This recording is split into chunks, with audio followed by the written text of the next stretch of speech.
Hoy te quiero platicar de cómo los modelos de lenguaje están avanzando a entender videos, pero quiero verlo desde el punto de vista de los 5 desafíos que están enfrentando.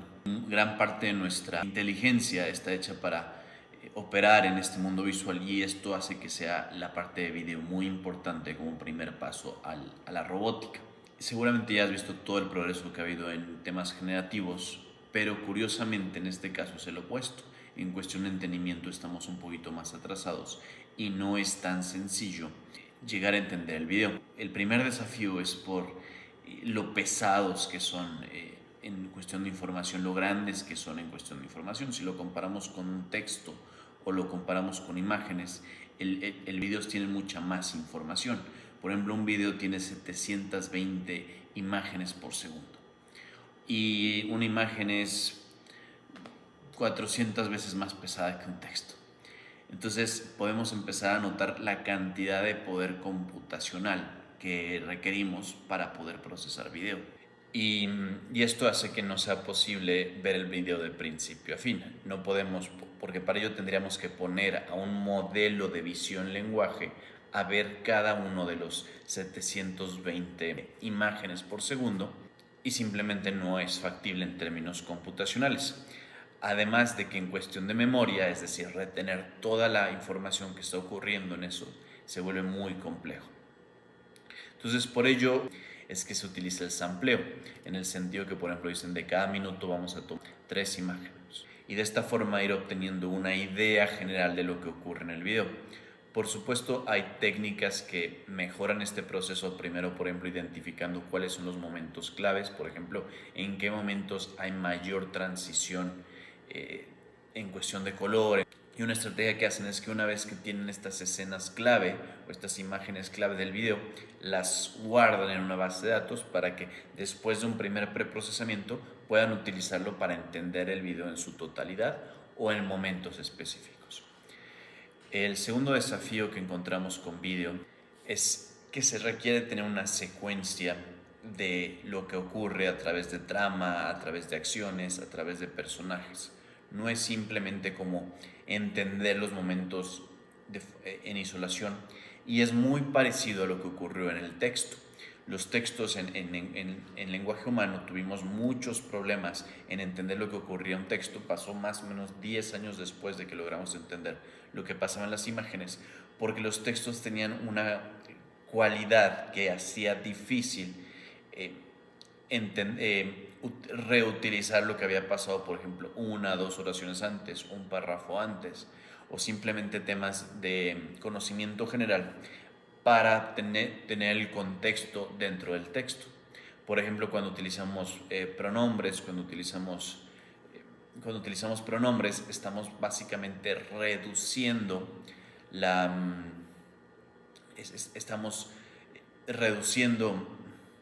estamos condensando la información, pero también se vuelve más complicado de entender.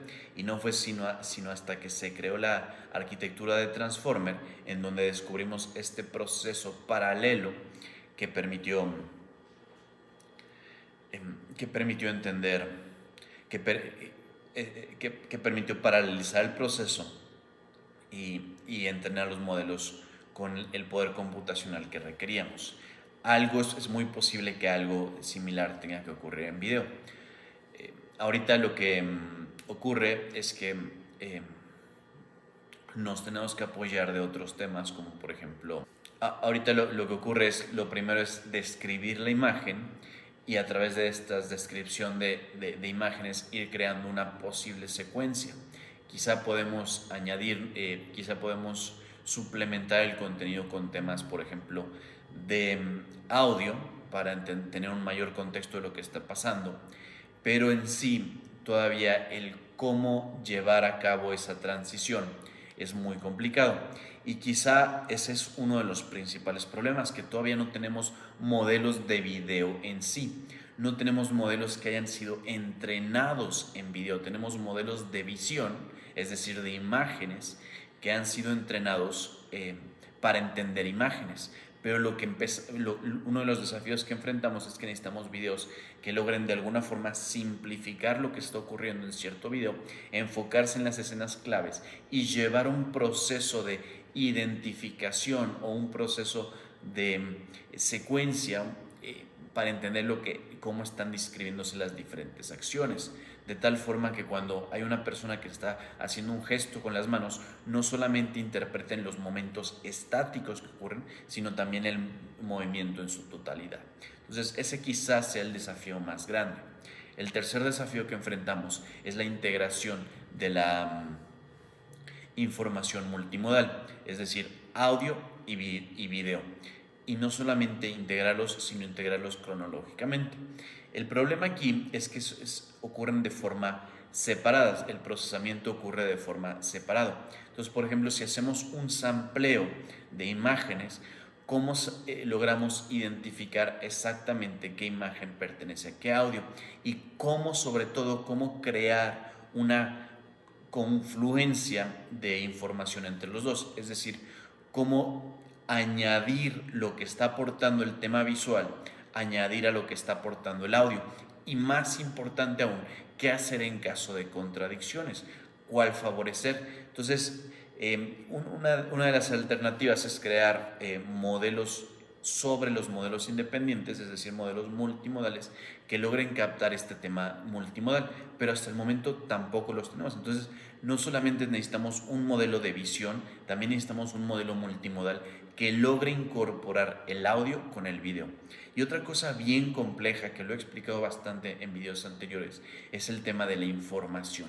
Es decir, cuando hablamos nosotros, estamos proveyendo mucha más información de la que podemos representar en video, porque tenemos una gran cantidad de palabras abstractas para las cuales no tenemos representaciones de imágenes. Entonces, este siguiente desafío no es tan complejo.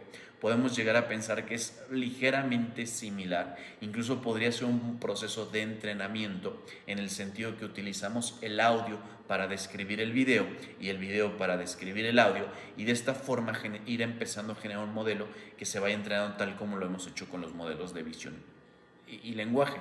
Pero la realidad es que al día de hoy no lo tenemos, y parte de esto, además de la cantidad de data que necesitaríamos, porque imagínate, si necesitamos mucho texto y necesitamos muchas imágenes, video, que es aún más difícil, necesitamos muchas más imágenes y muchos más videos que imágenes y texto, y la realidad es que no tenemos esa cantidad de videos, y peor aún, pues aún si los tuviéramos, requeriríamos un poder computacional tan inmenso que no es viable. Quizá una estrategia más prudente sea, conforme avanzamos en los modelos de robótica, utilizar esos datos y para gradualmente ir entendiendo el video. Pero nuevamente, no es algo sencillo de hacer. Ahora, el cuarto punto tiene que ver con preguntas muy claves de entendimiento, ¿no? Por ejemplo, si estamos hablando de una trama o si estamos hablando de una escena en particular, ¿cómo cómo la inteligencia artificial puede contestar una pregunta muy precisa sobre lo que le ocurre a un personaje, lo que ocurre dentro de un ambiente, dentro de la decoración o dentro de una escena, cómo es la decoración? Ese tipo es muy difícil buscar la información en este concepto tan vasto, porque simplemente no imagina que nada, porque imagina la dificultad, imagina que tienes que contestar una pregunta muy precisa sobre una gran cantidad de información. Imagínate, un video, por ejemplo, podrá tener un video de 10 minutos podrá tener 1 gigabyte. Entonces, buscar entre todo ese gigabyte, ¿no?, comparado con un texto, resulta realmente muy difícil. Una de las arquitecturas que si gustas puedo hacer un video entero sobre esto, utiliza lo que se llama video RAG, en el sentido de que crean las escenas que samplean, las utilizan para crear una librería que después puedan consultar, y después lo que hacen es que utilizan una similaridad de imágenes, incorporando también la información del audio para identificar sobre qué escena se está haciendo la pregunta. Entonces, ¿sobre qué escena se está haciendo la pregunta? Entonces, lo que ocurre es que cuando se hace una pregunta, se genera una pseudoescena, por así decirlo, y esta pseudoescena, no una escena imaginada de cómo se podría ver esa escena, y esa escena se compara con la información tanto contextual, es decir, de qué está qué interpretamos que está pasando en el video, pero también visual. Por ejemplo, si escribimos un día soleado, ¿cuáles son las escenas que visualmente representan un día soleado? Y de esta forma se elige la escena y con eso ya podemos identificar sobre qué se trata la pregunta. Aún así, contestar la pregunta todavía tiene las otras dificultades que ya expresamos, ¿no? Incluyendo entender la secuencia de las imágenes, integrar las diferentes modalidades de texto y, por supuesto, lo increíblemente costoso que son el procesar el video. Y ya como último,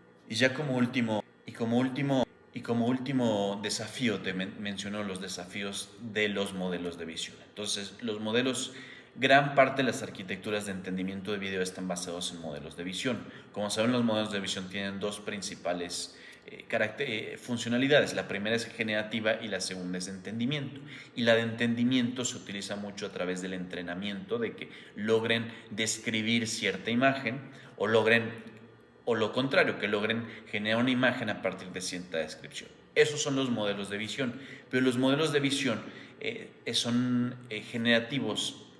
Muchos de ellos son generativos en el sentido de que son probabilísticos o aleatorios, tal como los modelos de lenguaje no están entrenados para pensar lógicamente o para razonar. Lo que hacen es un proceso de predicción. En particular, los modelos generativos más poderosos que usamos logran reconstruir una imagen a través de irle agregando ruido. Entonces, de alguna forma pueden intuir lo que queremos representar en la imagen de alguna forma podemos representar lo que queremos. De alguna forma pueden recrear la imagen asociando con el texto, pero tienen muchas limitaciones. Te doy 3 bien importantes para el entendimiento del video. La primera es que no logran detectar texto. Quizá puedan identificar que hay texto, quizá puedan generarlo con cierto nivel de eficiencia, pero leerlo en sí les cuesta mucho. Entonces no podemos confiar en que si hay un texto importante, lo puedan identificar y lo puedan utilizar para su proceso de entendimiento. Lo segundo es que no pueden, para ciertas preguntas muy sencillas, no pueden, por ejemplo, contar. No pueden contar objetos, ¿no? Si aquí tengo mi mano, pues no van a tener este proceso de razonamiento de decir 1, 2, 3, 4 y 5. Lo mismo con los personajes, no van a tener esa capacidad de, primero de contar, pero segundo de seguir la transición, porque puede ser que una imagen la describan de una forma, pero en el siguiente momento la describan de otra forma. Y esta persona o este actor, que era el mismo a través del video, ahora lo representan de forma diferente, porque puede ser que esté haciendo otra cosa diferente o su apariencia sea diferente y no tengan esa capacidad, esa sutileza de distinguir los rasgos. Entonces, esa es una siguiente limitación de los modelos de visión que el día de hoy dependemos. Y nuevamente, este es uno de los problemas de que dependemos, de que no tenemos modelos de visión nativos. Y el último problema es que no tienen la capacidad de razonamiento espacial. No pueden lograr decir esto está atrás, esto está adelante, ¿no? Que la distancia, no pueden, no lo saben. Si no está expresamente explicado en el label, no tiene ese proceso de razonamiento, a diferencia de muchas otras técnicas computacionales que sí lo han hecho a través del progreso de la inteligencia artificial en visión. Modelos de computación de visión por computadora sí tenían esa capacidad de distinguir, pero lo que tenemos ahora son modelos de visión lenguaje que entienden una imagen a través del lenguaje. Para eso, nuevamente una de las estrategias, en particular el de VideoRAG, es incorporar modelos de visión tradicionales, incluyendo OCR, ¿no? Optical Character Recognition, reconocimiento de caracteres, y también modelos de detección para identificar cuáles son los objetos que están en la escena y de tal forma utilizar esa información adicional al momento de contestar preguntas, sobre todo preguntas que sean relevantes, que requieran este proceso de reconocimiento y de razonamiento visual. Pues muy bien, esos son los desafíos que hoy estamos enfrentando con video. te reitero, el video es la siguiente frontera en la evolución de inteligencia artificial. Es muy importante para la robótica y apenas estamos iniciando el proceso de entendimiento. Quizá en el tema de generación vamos un poquito más adelantados. Si te gustó este video, primero te agradezco mucho que le des like. Segundo, te recomiendo que veas el live en el que fue basado esto, Video RAG, en el que entro a detalle en la arquitectura que te mencioné. También te recomiendo la playlist sobre modelos de visión y lenguaje. En particular es un documento escrito por Meta, introductorio para investigadores, introductorio, en el que detallan tanto la evolución histórica de los modelos como las diferentes paradigmas de los mejores modelos. Muy interesante. En particular hay uno que tiene una discusión sobre cómo se puede entender este proceso de entrenamiento de modelos de visión-lenguaje desde una perspectiva de teoría de la información. Y lo último que te invito es a que comentes, a que si gustas empezar haciendo tus predicciones, si gustas empezar diciendo cuándo crees que podamos lograr este dominio de entendimiento de video, cuándo crees que podamos tener estas herramientas de generación de video disponibles de forma accesible, masiva, ¿no? Incluso que nuestro consumo ya sea primordialmente de video. ¿Cuál de los desafíos te parece el más complicado? Si tú crees que la ruta eventualmente sea tener modelos de lenguaje vídeo o tienes otra estrategia en mente. Y finalmente, ¿cómo crees que se puede aplicar estos conceptos a la robótica? Todas esas preguntas te invito a que las dejes en los comentarios. Yo soy Santiago, muchísimas gracias por tu atención, me despido, hasta luego.